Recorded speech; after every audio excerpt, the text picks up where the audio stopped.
memulai sesuatu yang baru dengan menyelesaikan apa yang kita mulai. Jangan bandingkan dengan yang baru, karena yang baru, baru saja mulai.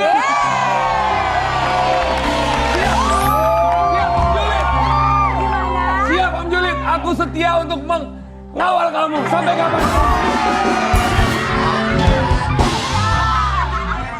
Boleh kasih lihat lidahnya ke kamera?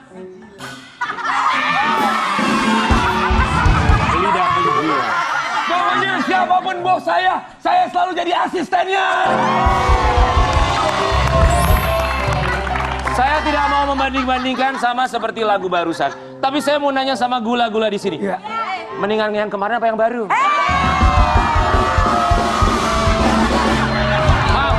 Maaf. Tapi saya yakin kalau besok Dodit balik, lu juga gak bakal bilang Dodit yang lebih baik.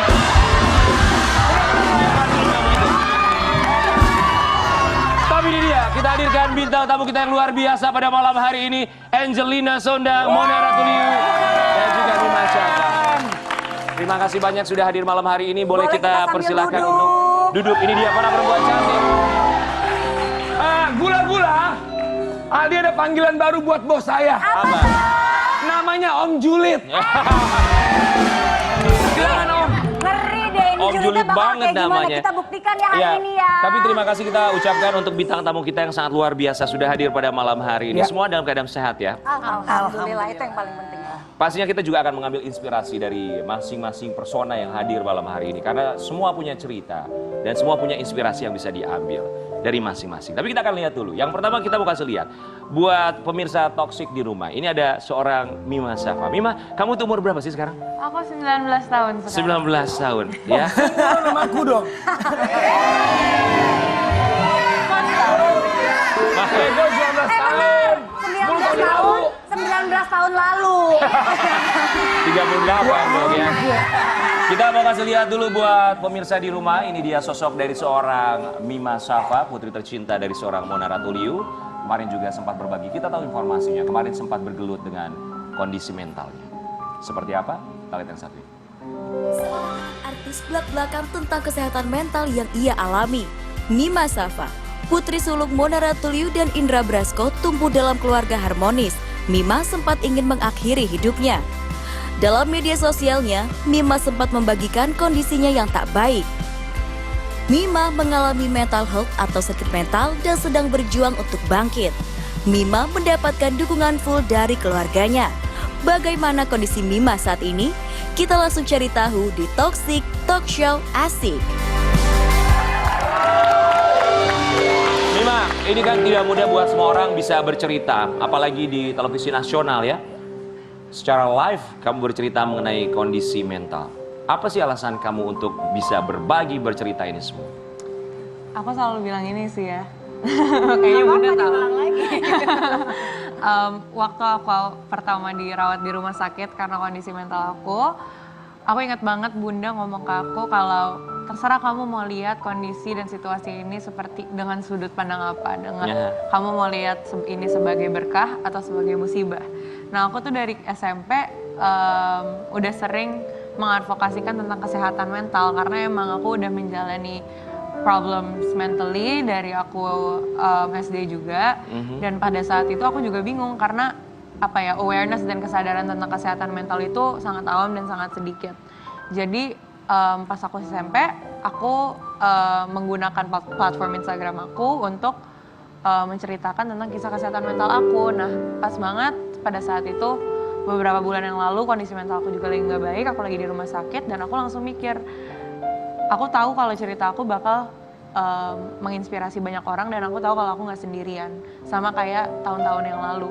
Jadi aku decided untuk menceritakan tentang cerita aku dan sebagai pejuang gangguan mental supaya orang-orang juga tahu kalau mereka nggak sendirian gitu. Mima, boleh berdiri, kita kasih tepuk tangan dulu dong. Ini bukan hal yang mudah pastinya. Thank you so much, terima kasih banyak ya. Kita akan mulai cerita lagi sama seorang Mima. So, gimana awalnya tuh apa sih yang kamu rasakan Mima? Dari awalnya tuh umur berapa, kemudian apa yang kamu rasakan? Dulu itu karena ya itu kesadaran kesehatan mental kan belum banyak ya. Dan aku sendiri aja dulu nggak tahu what is mental illness or what is mental health gitu. Aku tuh nggak tahu. Jadi waktu aku SD itu umur 12 tahun, 11 sampai 12 tahun. Iya, kelas 6 SD. Aku ngalamin banyak banget kayak sesak nafas, kecemasan yang tinggi banget, terus habis itu nangis secara tiba-tiba. Dan itu juga bisa kejadian in public place gitu, di ruang publik, di sekolah, di mall, di mana-mana gitu. Awalnya aku nggak tahu itu alasannya apa, kita juga udah bolak-balik ke dokter, kita ke UGD, kita ke dokter spesialis anak. Sampai pernah masuk UGD? Pernah masuk Kalau UGD. dia bilang dia sesak napas, kita ke UGD karena kan cari tahu kenapa ya. Iya. Karena ngiranya sakit Mungkin fisik asma, ya. iya kan, atau Oke. mungkin gastro gitu, tapi nggak ada apa-apa gitu. Jadi bolak-balik Iya. UGD tuh. Tapi apa triggernya? Penyebabnya tuh apa biasanya yang bisa memicu tiba-tiba kamu panik attack atau tiba-tiba kamu merasa depresi? Apa biasanya? Kadang ada triggernya sih, cuman mostly kalau dulu ya, kalau sekarang udah ya nggak tahu lah apa. Dulu kadang-kadang mau ujian. Iya, kalau Tapi kadang-kadang ada ujian kalau juga stres, fine ya, nggak iya, apa-apa. kalau stres yang pressuring banget ya.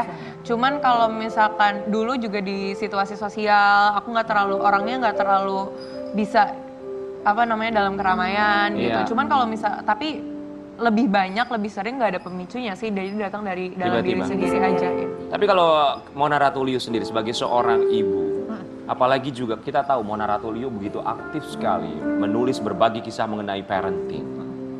Mengetahui sang putri tercinta, sudah melihat gejala itu dari seorang Mima umur berapa? Sama sih seperti Mima, waktu kelas 6 juga kita bingung bareng-bareng sebenarnya. Bukan cuma Mima yang bingung, aku bingung, ayandanya Mima juga bingung. Ini kenapa gitu? Karena aku banyak belajar tentang pola asuh sih. Cuma kan kalau gangguan kesehatan mental kan nggak selalu ada di pelajaran tentang pola asuh ya. Karena ini kan sesuatu yang berbeda juga gitu. Jadi kita sama-sama nggak ngerti gitu. Kita baru bolak-balik ke psikolog sih waktu itu Mima SMP ya kalau nggak salah ya. Di situ mulai belajar pelan-pelan tentang kecemasan, terus mulai pelan-pelan mengenal depresi. Tapi itu prosesnya tuh nggak mudah dan nggak cepet gitu. Sulit mencernanya gitu, sulit memahami juga. Kan perlu memahami dulu ya baru bisa Betul. mendampingi gitu. Jadi ya perjalanan panjang sih buat aku. Diagnosanya itu sendiri apa kalau menurut psikolog? Kalau kita sekarang lagi masih dalam observasi juga kan, aku dari udah rutin ke psikiater dan ke psikolog hampir setahun belakangan ini, dan masih dalam observasi karena nggak cepat untuk dapat diagnosa mental itu. Ya karena Mima juga peralihan ya dari remaja ke dewasa, Ya. jadi ya mudah-mudahan segera bisa lebih Mengetahui tentang mengetahui diri. ya. Oke, ini kan observasi biasanya akan di follow up dengan terapi Ya. ataupun juga obat-obatan. Terapi atau obat-obatan apa yang Obat-obatan dianjurkan? udah ada ya? Iya, aku take medication, cemas. aku minum obat setiap hari juga. Kalau ada kecemasan yang tinggi juga, dan kalau terapi, aku juga sama psikolog aku ada hipnoterapi juga. Kamu merasa berbeda nggak sih? Berbeda sih pasti iya, kayak banyak banget perubahan di hidup aku for the past, I don't know, in a very short time, di waktu yang sangat singkat tuh banyak banget perbedaan.